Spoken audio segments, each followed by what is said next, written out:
Welcome back. This one here, I'm just having a bit of a play. I've had this in my house for a long time. Forgot I had it. It's a craft box you probably buy in Australia at a craft shop like Spotlight or somewhere else, maybe Lincraft or maybe even an art store. I'm sure you could buy them online. It looks like a little book. It's actually quite cute. So today I am going to put a gesso coat over it. I've had an idea finally on what I want to do with it. I've been looking at it and looking at it, not knowing what to do. Now I've decided, after watching Tammy Anderson doing some Kintsugi. So today I'm just gessoing and sealing it because I really don't think it's very porous. Well, I think it is very porous and it possibly may warp.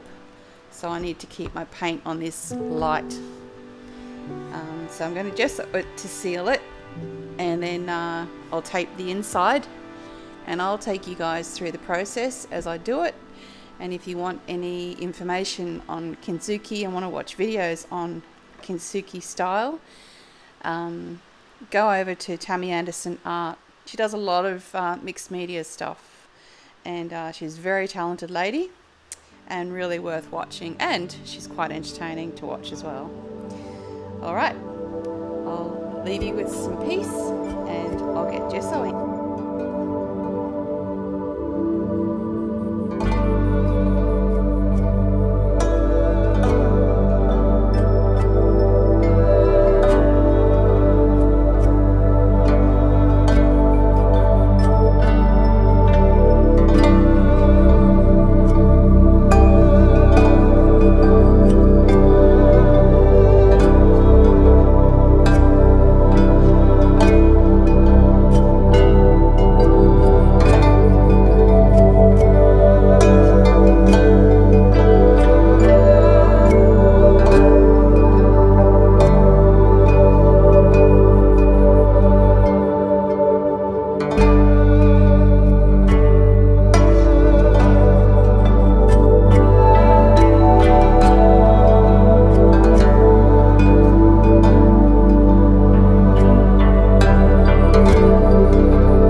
you.